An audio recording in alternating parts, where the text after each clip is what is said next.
Olá,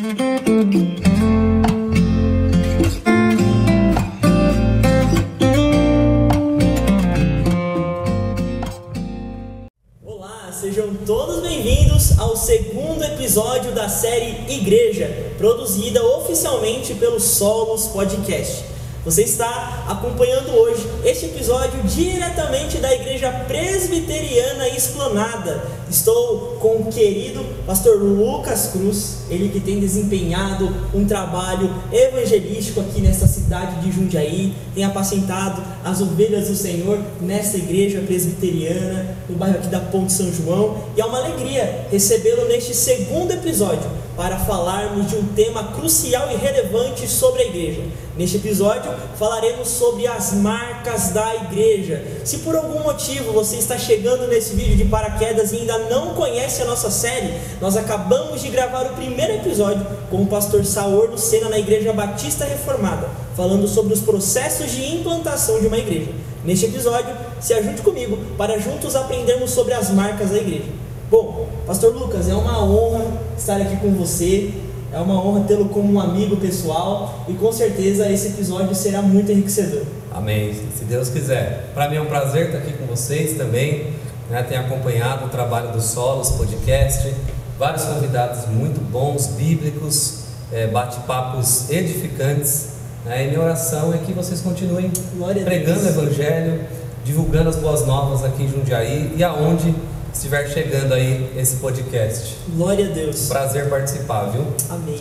Se você ainda não conhece o pastor Lucas, a gente tem um podcast gravado aqui no Solo de 2 horas falando sobre a relação do cristão com a cultura. Então, eu aconselho você, após esse vídeo, já ir lá e assistir, porque foi simplesmente imperdível, né, pastor Lucas? Muito bom, muito bom estar com você e também a sua amizade, né? Glória a Deus. E a gente caminhar juntos aí. E eu creio também que esse tema, que você tem tratado, mostrando as igrejas de Jundiaí, tem sido relevante e importante, para o nosso tempo, para a nossa região aqui. Que Deus possa continuar te abençoando, te dando graça e sabedoria. Glória a Deus. Neste mesmo episódio nós também contaremos com a presença do presbítero Gustavo Escudeiro, e ele estará contando um pouquinho também sobre a trajetória da igreja presbiteriana esplanada aqui na cidade de Jundiaí. Mas como de costume, pastor Lucas, nós temos uma pergunta aqui que já virou um marco do nosso canal, e é justamente perguntar sobre o nosso convidado. Quem é o Lucas Cruz?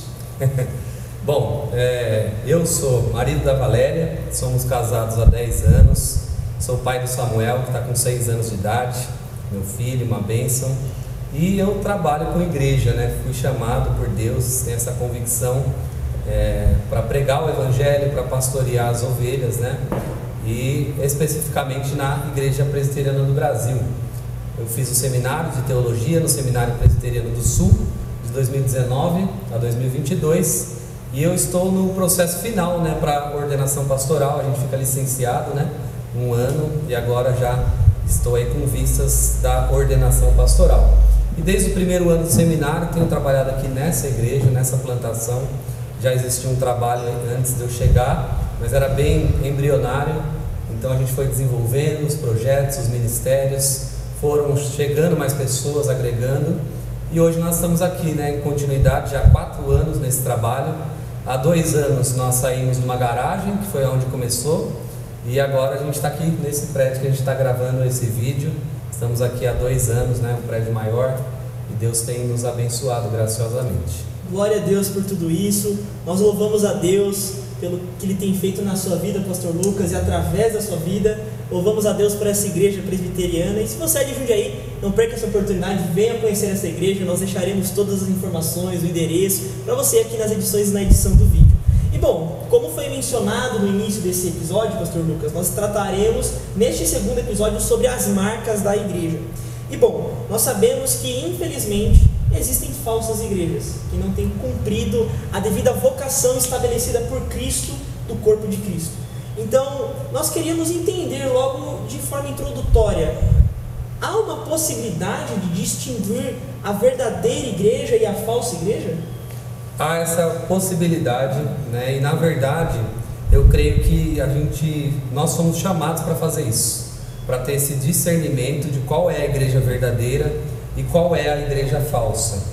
A própria Escritura vai nos dizer quais são os pilares fundamentais para ser uma igreja verdadeira, e acredito que existe um nível onde uma suposta igreja que não tenha esses fundamentos, ela pode ser chamada, como se diz, de seita, ou seja, uma falsa igreja que, apesar de ter, ou carregar o nome de igreja cristã, na sua prática, na questão doutrinária, daquilo que é ensinado, que é praticado no culto, não é bíblica o suficiente para ser considerada a igreja verdadeira do Senhor.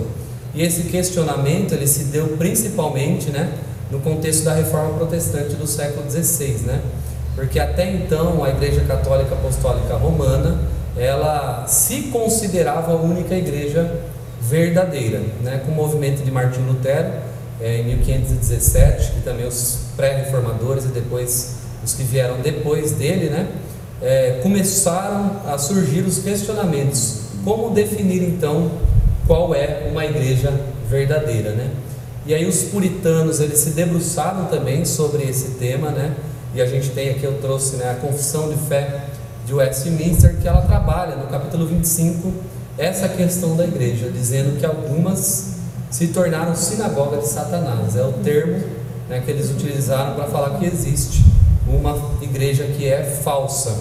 E se nós não conseguíssemos distinguir isso, Abner, seria muito complicado para nós, porque eu acho que muitas pessoas perguntam: eu estou congregando em tal lugar, eu faço parte dessa igreja, essa igreja é uma igreja bíblica? Não é?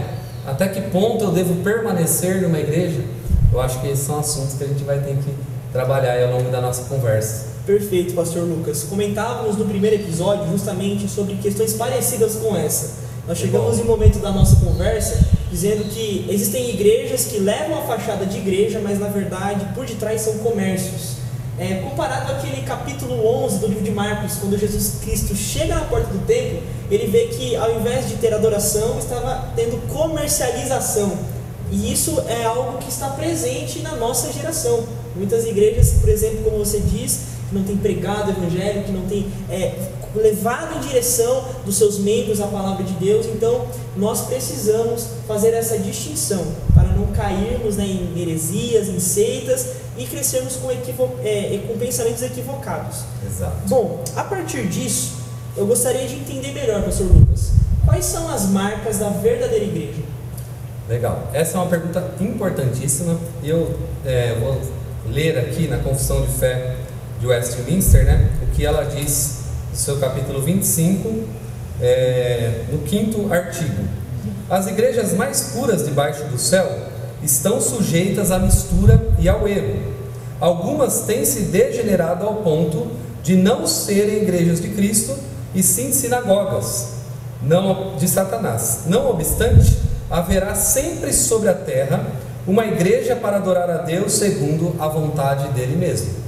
Então aqui diz que sim, igrejas se deterioraram a ponto de não serem chamadas mais igrejas, mas mesmo com essas igrejas falsas no meio da igreja verdadeira, sempre haverá um remanescente fiel, Então algo que Deus nunca deixou de ter na terra é um povo para adorá-lo segundo aquilo que ele mesmo determinou na sua palavra.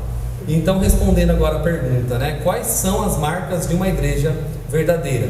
A Confissão de Fé belga, também um artigo importante da igreja protestante, ela diz que as marcas da verdadeira igreja são a pregação genuína do evangelho, a administração correta dos sacramentos, a ceia e o batismo, e o uso correto da disciplina eclesiástica. Então essas três marcas, elas resumem de forma muito boa e objetiva quais são as marcas que uma igreja precisa ter para serem consideradas verdadeiras igrejas, E lá nesse artigo eles também dizem: porque muitas igrejas têm dito serem igrejas, mas não são de verdade e de fato. Então, essas três marcas, a gente pode desdobrar melhor cada um desses pontos ao longo da nossa conversa, mas a primeira é a mais fundamental, primordial: a pregação. Então, o que uma igreja ensina irá determinar se ela é bíblica ou não. Se foi colocado qualquer outra coisa no lugar da pregação, do Evangelho, das Escrituras, da lei de Deus, da graça de Deus, daquilo que Ele disse em Sua palavra, do sacrifício de Jesus, do arrependimento para a vida, qualquer outra coisa que tome o lugar disso, essa igreja está perdendo a sua pureza. E vai chegar um nível que a gente vai poder caracterizar essa igreja como uma falsa igreja. E retornando exatamente nesse ponto, pastor Lucas, que você bem exclamou sobre a pregação do Evangelho ser uma das centralidades da igreja, é justamente proclamar a verdade e expor a palavra de Deus a todos que compõem o corpo de Cristo, e isso é uma função inegociável da igreja. E eu tenho notado que em nossa geração, isso também percorreu ao longo dos séculos, em 2000 anos de cristianismo, muitas coisas surgiram, muitos pensamentos, seitas, heresias se levantaram ao longo da história e continuam se levantando até os dias atuais. Eu tenho notado que em muitas igrejas a centralidade da pregação já foi descartada. Muitos preferem o louvor, mas de forma que não compartilha mais tempo para a palavra, ou seja, tem igrejas que só cantam, ou tem igrejas que só querem agradar, trazer novos membros, ou seja, pega uma pregação do Evangelho, descaracteriza nessa pregação, trazendo argumentos que cativem aos ouvidos, né? É o que Sim. Paulo diz em 2 Timóteo capítulo 4, versículo 3, né? Chegará um momento em que as pessoas se amontoarão para ouvir aquilo que desejam ouvir, ou seja, a pregação ela confronta, a pregação leva o pecador ao arrependimento, Exato. A pregação não leva o pecador a se sentir exageradamente bem, pelo contrário, ela mostra a sua depravação. Então nós precisamos de uma pregação bíblica, cristocêntrica, que seja saudável para a igreja. Não está muito na moda, né? Pregar arrependimento, mais vida com Deus, Exatamente. Vida reta, vida de justiça, cuidar bem da família, né? Então são assuntos que às vezes que deveriam ser centrais, porque são centrais e caros à Escritura, mas acabam sendo colocados de lado, né? E viram assuntos às vezes periféricos, né? E muitas igrejas têm uma dieta muito pobre na pregação, justamente porque às vezes sobra pouco tempo, né? Igual você disse, tem muitas atividades, aniversário de casamento, isso, aquilo, coloca um monte de coisa no culto, e quando o pastor às vezes vai pregar, sobra ali 10 minutos, ele faz um apanhado ali e dá uma palavrinha só, e às vezes isso não é suficiente. E há muitas pessoas, Abner, que estão em busca de um lugar que tenha a pregação expositiva. A pregação expositiva nada mais é do que expor as Escrituras, né? Anunciar todos os desígnios de Deus. O pregador que prega expositivamente, mais do que um método, ele tem uma filosofia de vida e de ministério, de que ele vai falar para o seu público aquilo que a Bíblia diz, que a Bíblia afirma, sem fugir dos temas mais difíceis, menos palatáveis, encarando de frente e sabendo que todo versículo bíblico ele tem um porquê de existir, e ele pode ser exposto e deve ser ensinado para a igreja, para que a igreja cresça, se desenvolva e amadureça. Mas graças a Deus também, né, Abner, temos muitas igrejas bíblicas, né? O Evangelho tem sido anunciado e pregado na nossa nação, há uma sede pela palavra, e que Deus possa levantar mais pregadores genuínos do Evangelho. Essa é a nossa oração. Glória a Deus. Louvamos a Deus porque Ele tem justamente os seus remanescentes, como você bem disse no início da sua fala. E a gente está falando justamente sobre marcas, as marcas que a verdadeira igreja deve possuir. E além dessas marcas, como a pregação que foi mencionada no nosso bate-papo, existem outras marcas também que compõem todo esse conglomerado? Sim, existem. Essa é a principal marca, porque a forma do pastor, da liderança, se relacionar com a Escritura é o primordial, vai determinar aquilo que a igreja ensina. E quando a gente fala de pregação, não é só aquela pregação do domingo, né? Na verdade, todas as atividades de uma igreja, elas devem ser permeadas pela palavra de Deus. Então vai ter uma reunião de casais, palavra de Deus, reunião de oração, palavra de Deus. O louvor deve ser bíblico, deve ser cristocêntrico. Então em tudo tem a Escritura, e por isso é a principal marca. Essa principal marca também vai nortear as demais marcas, né? Como eu disse, a Confissão de Fé belga, no artigo 29, fala também sobre a administração correta dos sacramentos, né?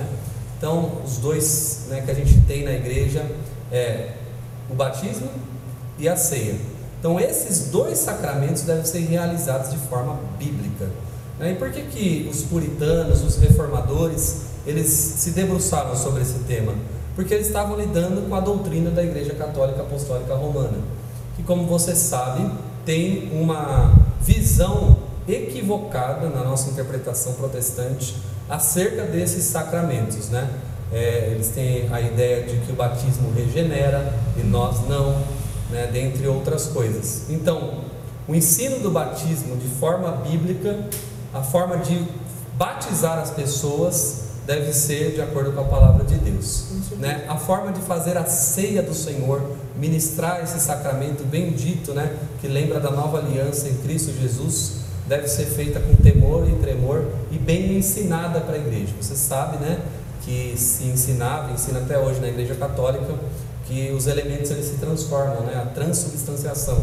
Então a gente não crê assim. Então, quando fala sobre a administração correta dos sacramentos, é um entendimento bíblico correto, né? O pão continua sendo pão, o vinho continua sendo vinho, mas eles são um sinal externo, um símbolo da nossa aliança que é interna e de coração com Jesus. E a terceira, né, que eu gostaria de destacar também é a disciplina eclesiástica. Esse assunto está fora de moda totalmente, né, Abner? Porque falar de disciplina na igreja hoje parece um pouco impositor, né? Uma coisa assim meio medieval, né? Ultrapassada, né? Ultrapassada, antiquada.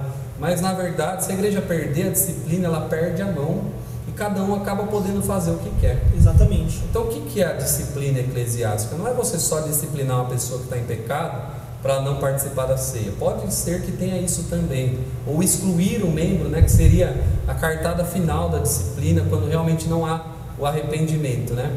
Mas a cultura da disciplina é mais do que isso, né? A Bíblia nos manda exortar uns aos outros, né? Aconselhar uns aos outros. Então é uma cultura de exortação, de pessoas que amam umas às outras e se disciplinam, e um conselho, uma liderança que está de olho nos membros, não para controlar, manipular, mas para cuidar e pastorear dessas vidas. Quando uma delas está se desviando do caminho, deve ser abordada, deve ser chamada a atenção, para que ela entre no caminho de retidão e de arrependimento. Justamente essa disciplina eclesiástica, ela não está ligada com nenhum tipo de autoritarismo, pelo contrário, ela está associada à organização da igreja, associada justamente ao zelo pelas próprias pessoas que estão na igreja, né? Exato. Então é justamente algo que tem que ser comentado e não simplesmente comentado, vivido pelas igrejas que temos no nosso país.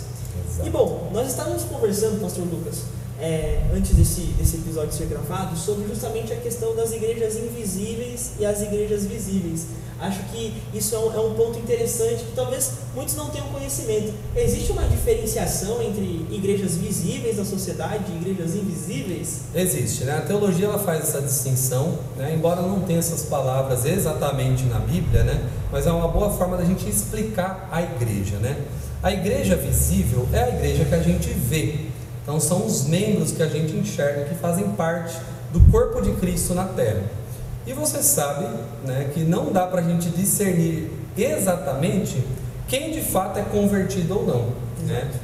Jesus disse que a gente conhece a árvore, né, pelos seus frutos. De fato, a gente pode até ter um entendimento e ver se uma pessoa realmente demonstra ser cristã. Mas a conversão do coração mesmo, se há a salvação, é Jesus quem sabe. Então, com a nossa limitação humana, nós conhecemos a igreja visível, aquela que a gente vê. Então é a organização do corpo de Cristo na terra. Mas igreja invisível, que a gente chama, não são todos que participam. Então os não cristãos, não regenerados, não fazem parte da igreja invisível. Eles podem fazer parte da igreja visível, pode até ser do hall de membros, mas o nome deles não está no hall de membros celestial. Ou seja, só os membros da igreja invisível é que fazem parte. E quem estão, né, nesse hall de membros do céu? Os que já foram, os que são e os que ainda serão agrupados nesse hall de membros que é o corpo de Cristo celestial. Bom, e pastor Lucas, nós estamos justamente falando dessa questão de marcas da verdadeira igreja, falando das principais práticas que compõem, né, o dia a dia de uma igreja saudável, mas sabemos que nem tudo são flores. Existem, infelizmente, presente na sociedade, grupos sectários, existem as seitas, grande parte dessas seitas são grandes pronunciadoras de heresias que acabam causando confusões na mente de muitas pessoas. Então eu acredito que esse seja um ponto pertinente para o nosso bate-papo, justamente definir o que seria uma seita e quais são as principais características de uma seita. Muito boa pergunta, e é importante falar isso, né? A principal característica de uma seita é ela não se dobrar ao que a Escritura diz, né? Então, quando seus pastores, seus líderes, né, ou até mesmo a alta cúpula da igreja, da denominação, ela não coloca a Escritura como sendo central para todos os seus desdobramentos e doutrinas, ela acaba sendo caracterizada como uma seita. Então é um entendimento das doutrinas de forma equivocada por falta de Bíblia, né?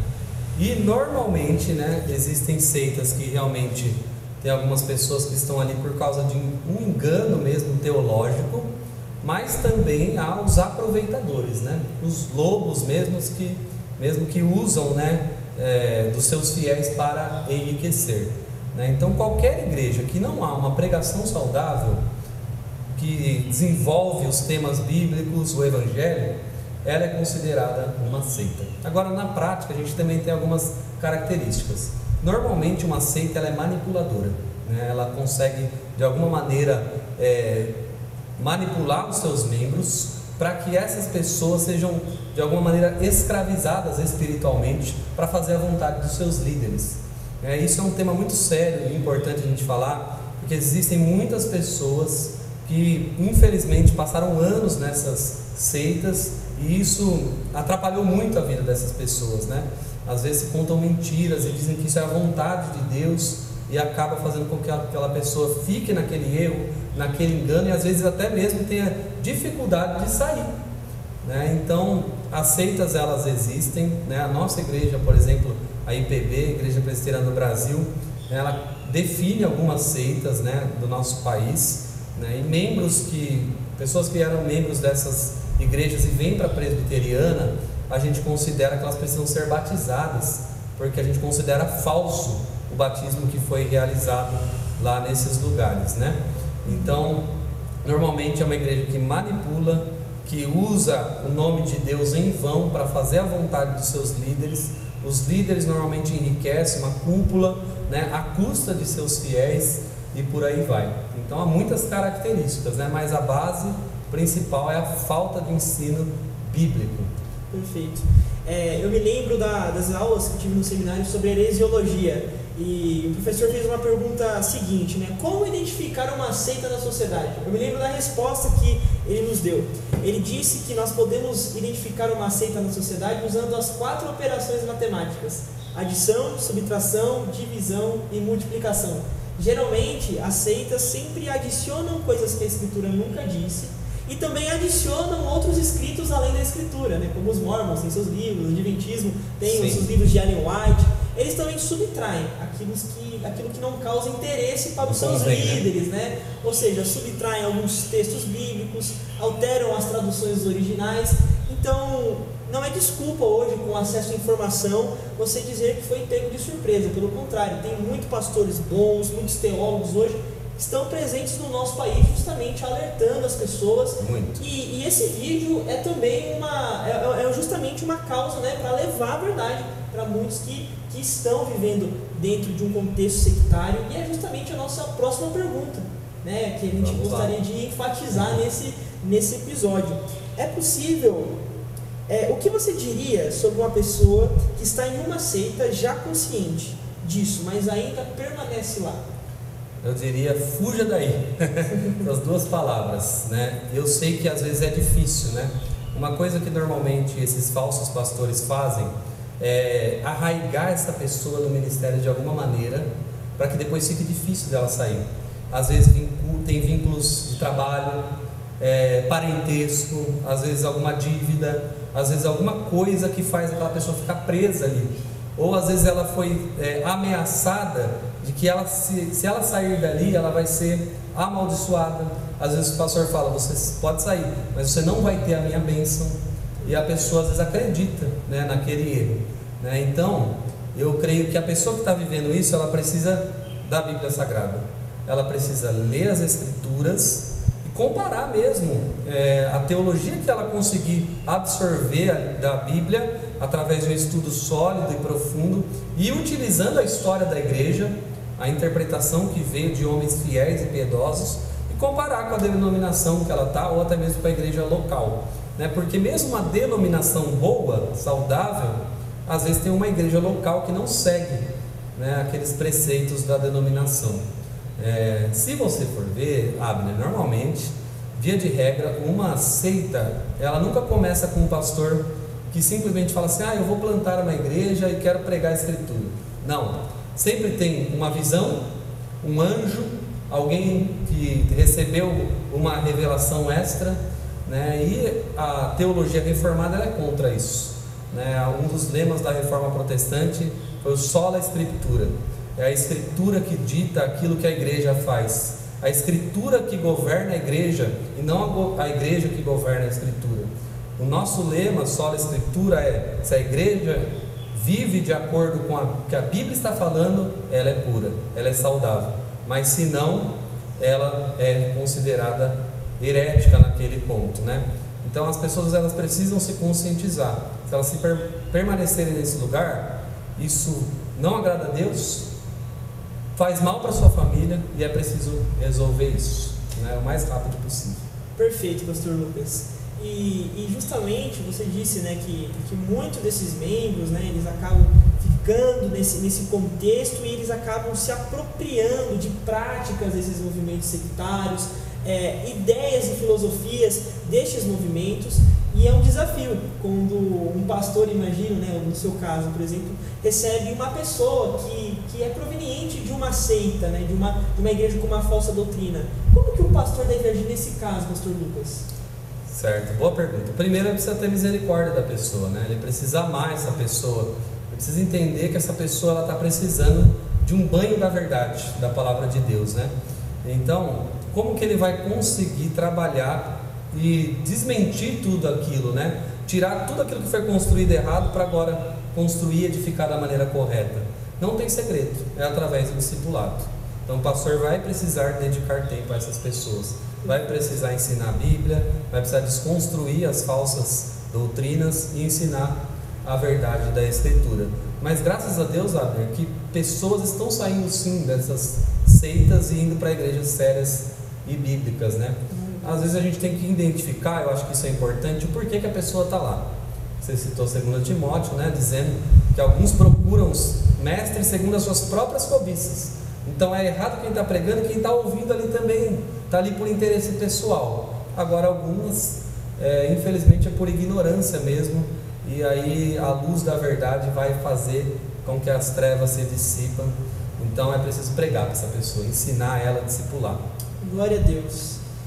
Bom, e justamente, né, nós estamos falando, pastor Lucas, esses movimentos, essas seitas que não pregam as escrituras, e justamente eu acredito que a principal característica de uma seita é justamente ir contra os fundamentos basilares da fé, que é justamente a Trindade, a divindade de Jesus Cristo, a encarnação de Cristo, a sua humanidade, coisas que são expressas nas escrituras, são negadas pela maioria desses grupos sectários que estão presentes há tanto tempo na jornada, né, do cristianismo, e estão se levantando, mas Deus sempre levanta homens, mulheres para combater essas mentiras. É por isso que o nosso trabalho de pregar as escrituras, fazer a exposição dos textos bíblicos é tão necessário, para que orientemos as pessoas a compreender melhor o que é a igreja, o que é, na verdade, a verdadeira igreja. E bom, chegando justamente na conclusão do nosso bate-papo, passou muito rápido, mas essa foi uma de várias oportunidades que nós estaremos juntos, pastor Lucas, conversando. Me veio na mente uma pergunta que você havia falado comigo justamente, enquanto combinávamos esse episódio, e é justamente sobre a igreja brasileira. Você considera a igreja evangélica brasileira, em sua maior parte, verdadeira ou falsa? Uma pergunta polêmica, mas que é necessária ser abordada. Sim, é uma pergunta polêmica, né? E difícil você dar aí um veredito, né? E quem sou eu para dar esse veredito? Mas eu acho que a própria Bíblia, ela dá esse veredito, né? Ela afirma isso, né? São poucos os que se acertam com a porta estreita, né? Então, embora sempre houve um remanescente, parece que o volume de igrejas falsas é maior, né? Infelizmente, e principalmente no cenário evangélico brasileiro atual, né? A gente tem aí uma onda de oba-oba, né? De igrejas que tem diversas coisas que não são bíblicas, né? Então você tem aquelas seitas, né? Principalmente as neopentecostais, dentre outras, né? Que negam essas verdades que você afirmou, verdades essas que já foram rechaçadas na história da igreja, e é por isso que a gente tem aí os credos, as confissões, aquilo que os reformadores afirmaram e que foi afirmado como verdade em toda a história da igreja, né? Então são balizas, né, que nos ensinam acerca da verdade. E uma igreja hoje que está fora dessas balizas, né, que não expressa suas doutrinas bíblicas de maneira adequada, coerente, elas são falsas. Então, infelizmente, eu creio que a maioria hoje são igrejas falsas ou seitas, e você também tem igrejas verdadeiras, mas que não tem um nível de pureza tão grande, né? Que ainda precisa ser trabalhadas as marcas da igreja e por aí vai, né? Mas ao mesmo tempo, Abner, eu acredito que existe aí uma crescente, né, da busca pela verdade. Então tem muita gente, eu acredito, que ainda vai em busca de uma igreja bíblica, saudável, né, coerente com as escrituras. Por quê? Porque o oba-oba cansa uma hora, né? Aliás, esses falsos profetas, esses falsos mestres, eles têm uma criatividade que é uma coisa incrível, né? Porque cada hora eles inventam uma coisa nova. Às vezes parece que é mais difícil fazer o que eles fazem, né? Porque justamente eles, para tirar a pregação do lugar, colocam um monte de outra coisa, né? Agora também o caminho de você pregar expositivamente também é árduo, né? A gente precisa trabalhar muito aí para pregar um sermão bíblico, ensinar pessoas e discipulá-las, né? Eu oro pela nossa nação para que muitas igrejas bíblicas se levantem, muitos pastores, pregadores, que preguem a verdade da palavra do Senhor. Essa é a nossa oração. Que haja um avivamento bíblico na nossa nação, se Deus quiser também aqui na cidade de Jundiaí.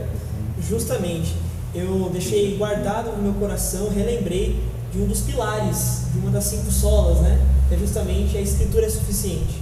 Então, que a nossa fé, que as nossas experiências, que os nossos pensamentos e práticas estejam pautados nas Escrituras e principalmente as nossas igrejas, porque somente assim serão igrejas saudáveis. Amém. A reforma continua. A reforma continua. Estamos aí para fazê-la.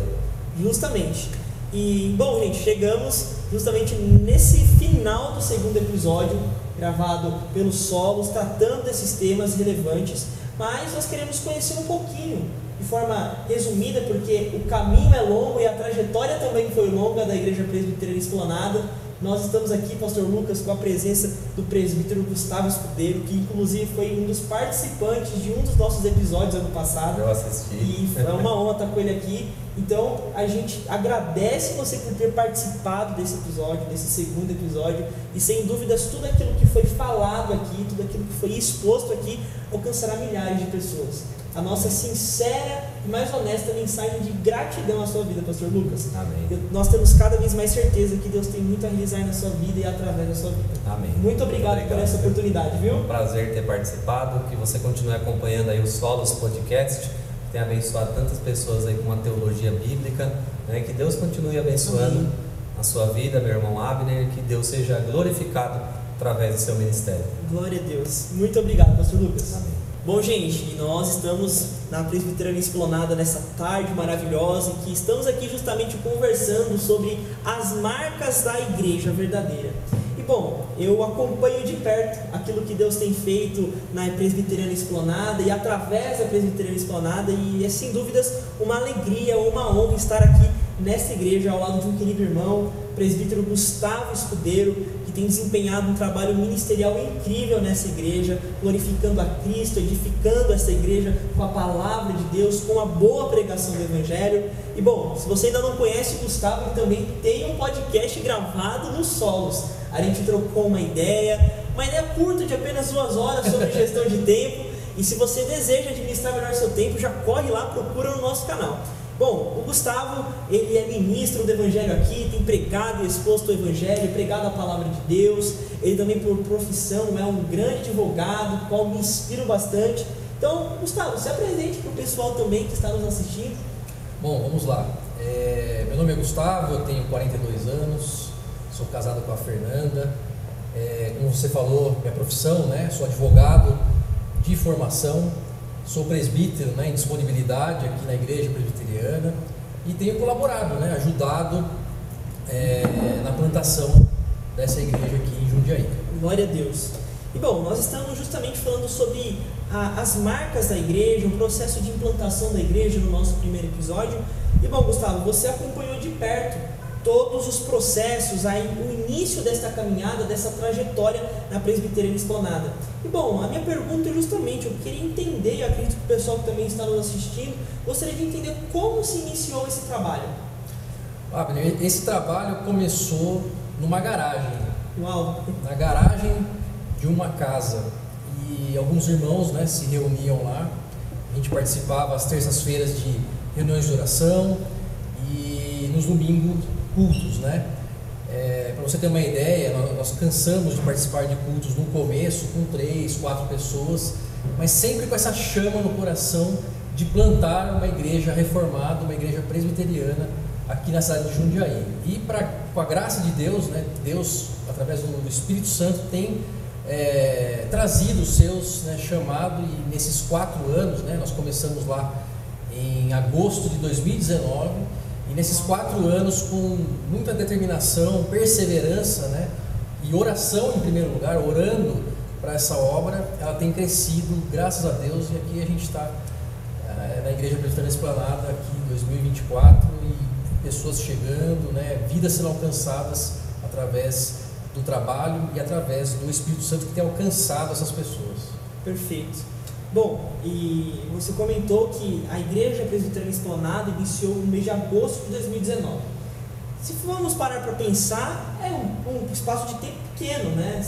São 4 anos, né, de caminhada, mas eu acredito que nesses 4 anos muitas coisas foram vividas, presenciadas, né? Eu tenho certeza que grandes provas fizeram parte desse processo, mas Deus é misericordioso e com a sua infinita e maravilhosa graça alcançou essa igreja de forma especial. E como foi esse processo de sair para a garagem e estar justamente hoje aqui nessa igreja linda localizada na Ponte São João?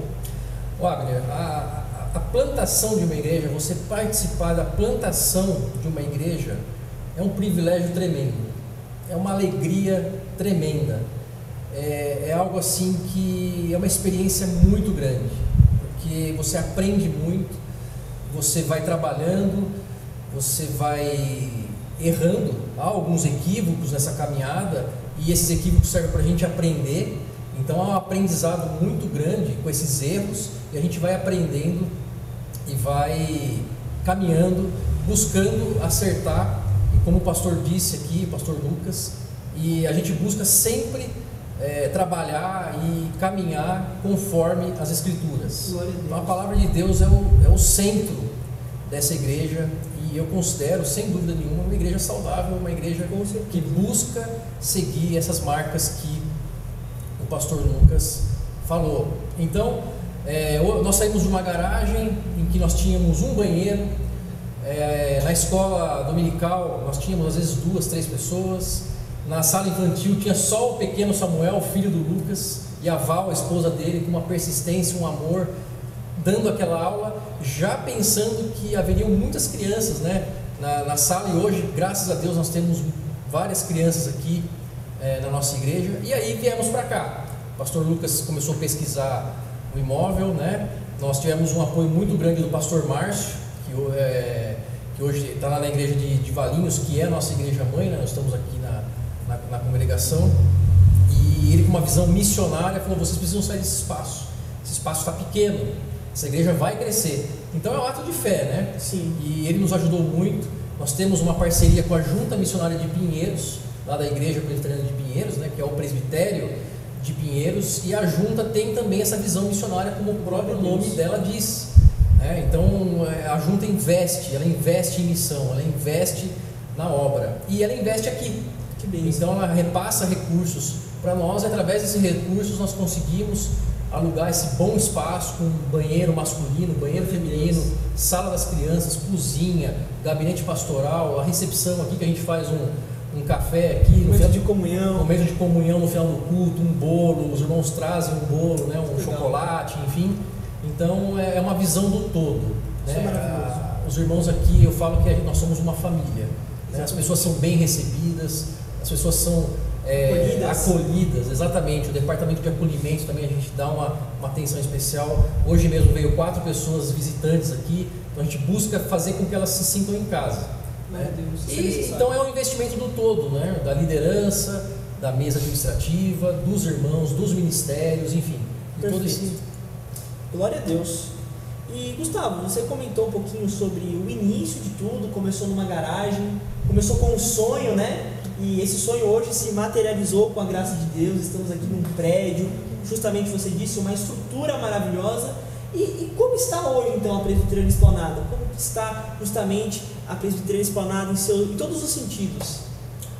Olha, eu vejo que a Igreja Presbiteriana Esplanada tem crescido, tem se fortificado, tem estudado, tem se capacitado. Ontem mesmo, sábado, a gente fez uma capacitação aqui com os professores de EBD, com os professores de EBD para crianças, né? Foi fantástico. Então a gente busca sempre se capacitar, sempre estudar, sempre melhorar. Né? Então hoje a Igreja Presbiteriana Esplanada, eu posso dizer sem dúvida nenhuma que ela tem feito a diferença aqui no bairro. Né? Nós estamos aqui na Vila Joana, em Jundiaí. Nós temos um trabalho forte também com as redes sociais, com o Instagram, com o Facebook. Então algumas pessoas vêm através dessas ferramentas, lógico, tocadas pelo Espírito Santo, né? Sempre a gente entende dessa forma. Então é uma igreja que tem trabalhado, tem pregado o evangelho genuíno, o evangelho simples e puro, né? Tem tomado cuidado também com a administração dos sacramentos, com a disciplina eclesiástica, essas marcas, né? E graças a Deus nós temos uma harmonia, né? A gente sabe que sempre tem o joio no meio do trigo, né? Mas graças a Deus aqui nós podemos ver claramente uma igreja que serve ao Senhor, uma igreja que busca ao Senhor seguir fielmente a Deus. Glória a Deus, Gustavo. Bom, nós estamos chegando no fim do nosso episódio e foi uma alegria estar aqui na Igreja Presbiteriana Esplanada, conversando com você, conversando com o pastor Lucas. Nós agradecemos, viu, meu irmão? Obrigado. Por vocês abrirem as portas dessa muito querido por igreja. nós, muito querido e muito amado por nós. Meu irmão, isso é totalmente recíproco. Eu tenho um carinho especial por essa igreja e justamente quando surgiu essa ideia, eu falei, eu não posso deixar de passar pela Igreja Presbiteriana de Jundiaí Esplanada. Muito obrigado também você que assistiu até aqui. Estamos chegando no fim do nosso segundo episódio falando sobre as marcas da igreja. E o nosso terceiro episódio será na Igreja Brasil para Cristo de Várzea Paulista, falando sobre os desafios da igreja. Então, acompanhe essa série, compartilhe com todo mundo e estamos chegando no final deste vídeo. Muito obrigado você que assistiu até aqui. Aguardamos você no terceiro episódio. Deus abençoe.